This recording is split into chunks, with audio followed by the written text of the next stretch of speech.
Et si je vous disais que les États-Unis pourraient perdre contre l'Iran? Pas militairement, pas sur le champ de bataille, mais stratégiquement, géopolitiquement, économiquement. Parce que depuis le 28 février 2026, quelque chose a changé, pour de bon. Le 28 février 2026. Il est tôt le matin au Moyen-Orient. Les radars s'allument, des centaines d'appareils américains et israéliens pénètrent l'espace aérien iranien. En moins de 12 heures, près de 900 frappes sont lancées contre des missiles, des défenses aériennes, des infrastructures militaires et des dirigeants iraniens. C'est l'opération Epic Fury. Du côté israélien, on l'appelle Roaring Lion, le lion qui rugit. Le président Trump définit les objectifs clairement: détruire les capacités balistiques de l'Iran, empêcher l'accès à l'arme nucléaire et, à terme, renverser le régime. Khamenei, le guide suprême, l'homme qui dirigeait l'Iran depuis 1989, il est tué dès les premières frappes, ainsi que des dizaines d'autres hauts responsables. C'est du jamais vu. Une opération d'une brutalité chirurgicale. Washington crie victoire, les marchés s'emballent. Trump sort un message vidéo au peuple iranien. L'heure de votre liberté est à portée de main. Mais voilà, ce que Trump n'avait pas prévu, ce que personne n'avait vraiment anticipé, c'est ce qui s'est passé dans les heures qui ont suivi. Quelques heures à peine après le début de l'offensive, les forces iraniennes lancent une contre-attaque massive. L'Iran cible simultanément plusieurs infrastructures stratégiques. La base aérienne d'Al Udeid au Qatar, celle d'Ali Al-Salem au Koweït, la base d'Al-Dafra aux Émirats arabes unis. À Bahreïn, le quartier général de la 5e flotte américaine est directement visé. Et puis, le détroit d'Ormuz se ferme. Arrêtons-nous ici, parce que c'est là que tout bascule. Le détroit d'Ormuz. Vous en avez peut-être entendu parler, mais vous n'imaginez peut-être pas encore ce que ce nom représente réellement. C'est un corridor de 50 km de large à peine, bordé au nord par l'Iran, au sud par Oman et les Émirats arabes unis, et chaque jour, en temps normal, 21 millions de barils de pétrole y transitent en provenance de 8 pays du Golfe Persique. Avec la fermeture de ce passage, c'est 1/5 du pétrole brut et du gaz naturel liquéfié mondial qui se retrouve à l'arrêt. Sans oublier les 33% des engrais mondiaux, dont le soufre et l'ammoniac, également tributaires de ce couloir.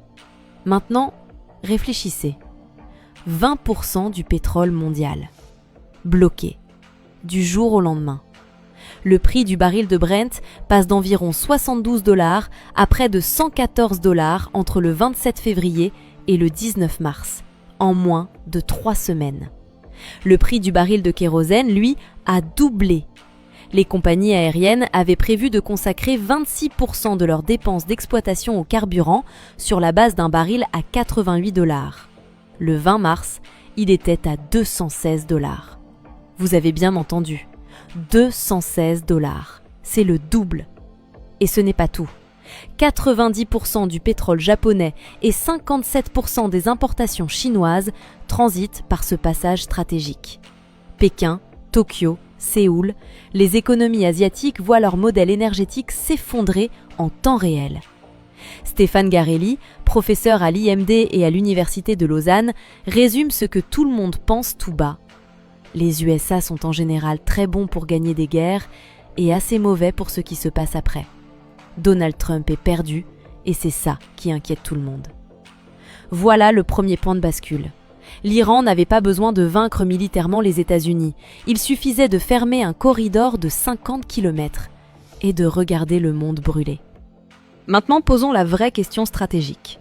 Comment un pays dont l'armée est infiniment plus faible que celle des États-Unis peut-il réellement les mettre en échec? La réponse tient en 2 mots: guerre asymétrique.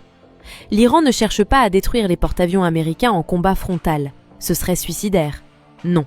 Sa stratégie, c'est d'infliger des coups insupportables, partout, simultanément. Le secrétaire à la Défense Pete Hegseth affirmait que l'Iran ne disposait plus d'aucune défense aérienne, d'aucune force aérienne, d'aucune marine. Le Pentagone indique que l'Iran tire 90% de missiles en moins et 95% de drones en moins qu'au début du conflit. Militairement, les chiffres semblent donc favoriser Washington. Mais voilà ce que ces chiffres ne disent pas. Le stock d'uranium enrichi iranien reste inaccessible dans des tunnels souterrains. Le détroit d'Ormuz demeure bloqué malgré les frappes, paralysant 20% de l'approvisionnement mondial en pétrole et compliquant la stratégie américaine. Et l'Iran conserve environ 150 lanceurs de missiles opérationnels. 150 lanceurs, toujours actifs.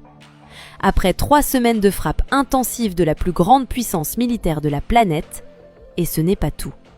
Des drones iraniens ont frappé 3 centres de données d'Amazon Web Services aux Émirats arabes unis, provoquant des pannes majeures d'infrastructures web dans tout le Moyen-Orient.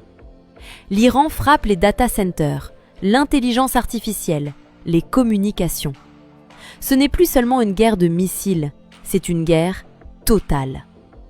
Iran entre 2026 avec 440 kg d'uranium enrichi à 60% de pureté.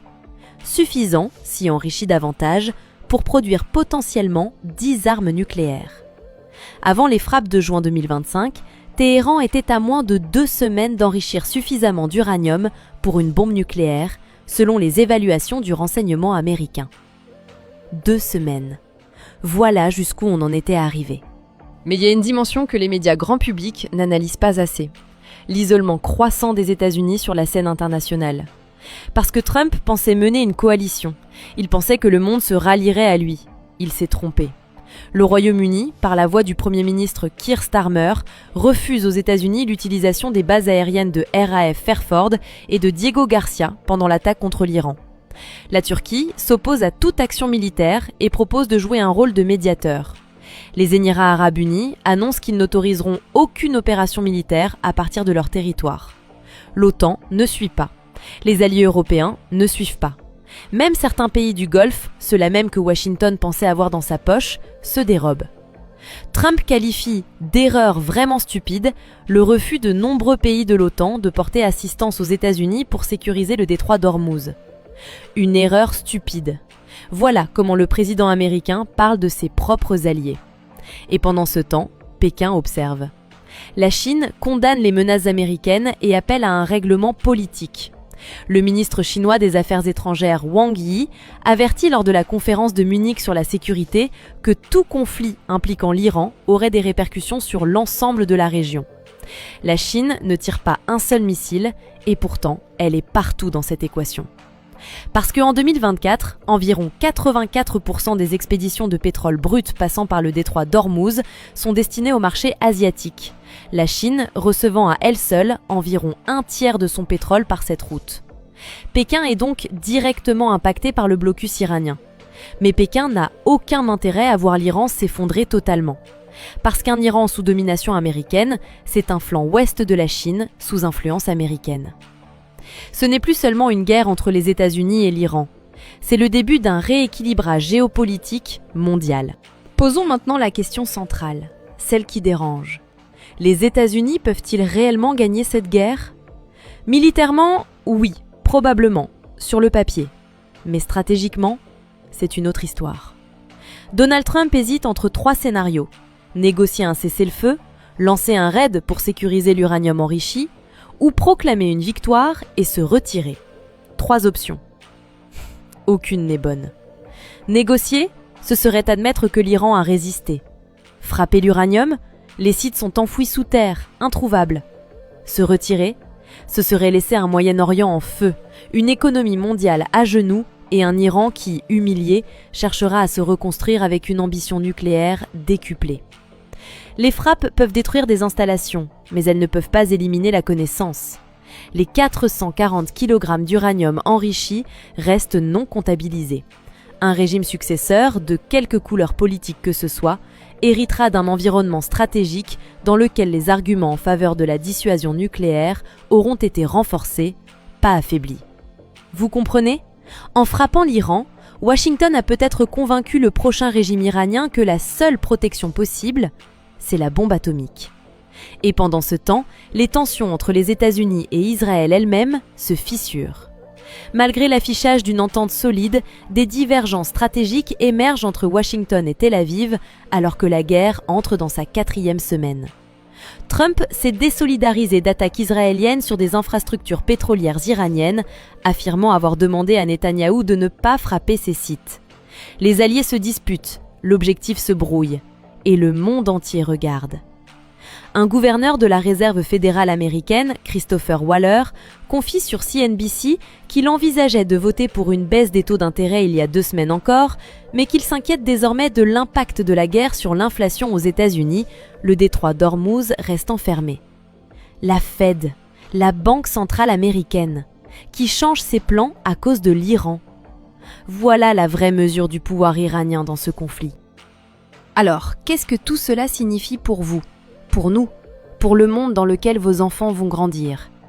Cette guerre, quelle que soit son issue militaire, a déjà changé la carte géopolitique mondiale de façon irréversible.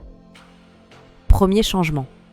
L'ère de l'hégémonie américaine sans coup, sans résistance, sans conséquences, est terminée. Un pays de 90 millions d'habitants, sous sanction depuis 40 ans, a réussi à faire trembler les marchés mondiaux, a bloqué 20% du pétrole planétaire et a forcé la Réserve fédérale américaine à revoir sa politique monétaire. Deuxième changement. La Chine sort renforcée de ce conflit qu'elle n'a pas eu à mener. Elle a regardé les États-Unis s'enliser. Elle a observé les fractures dans l'Alliance occidentale et elle tire ses conclusions pour demain quand viendra la question de Taïwan. Troisième changement. Le Moyen-Orient ne sera plus jamais le même. Les monarchies du Golfe, auparavant équilibristes entre les États-Unis, la Chine et l'Iran, pourraient être en train de basculer dans la confrontation, remettant en question leur modèle géopolitique et économique. Des décennies de stabilité calculée sont en train de s'effondrer. Et quatrième changement, le monde entier vient de prendre conscience que les guerres du XXIe siècle ne se gagnent plus uniquement sur les champs de bataille. Elles se gagnent dans les détroits maritimes, dans les data centers, dans les marchés obligataires, dans l'opinion publique mondiale. L'Iran, avec infiniment moins de moyens que les États-Unis, a imposé au monde entier les termes de son équation. Est-ce une victoire iranienne ? Non. Les destructions sont colossales, la population souffre, le régime chancelle. Mais est-ce une victoire américaine ?